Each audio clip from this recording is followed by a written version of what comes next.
Olá, vestibulandos, eu sou Célio, coordenador pedagógico da Oficina do Estudante, e hoje vou comentar a prova do primeiro dia da segunda fase da Unicamp do vestibular 2011.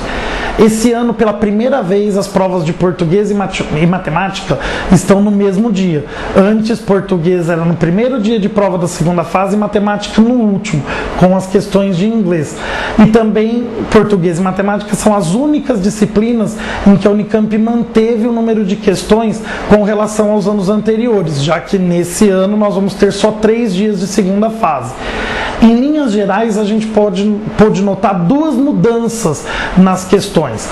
Primeiro, as questões de matemática foram mais trabalhosas. Não era uma tradição da Unicamp exigir muitos cálculos nas questões de matemática. Elas ficaram um pouco mais parecidas com as questões da FUVEST. E também foi uma prova que não deu conta de todos os conteúdos da matemática. Por exemplo, não tivemos questões específicas de geometria analítica, e a Unicamp costumava distribuir bem as questões no seu vestibular de matemática.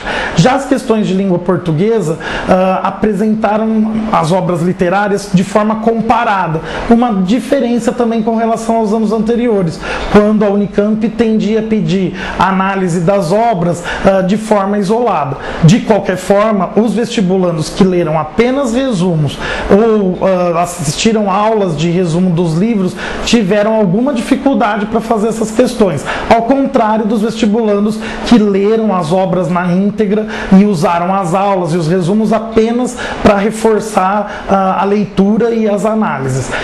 Foram duas provas, em geral, que podemos classificar como mais trabalhosas do que difíceis. Então, a grande dificuldade dos alunos talvez tenha sido o tempo, ou seja, 24 questões em média trabalhosas para 4 horas de prova.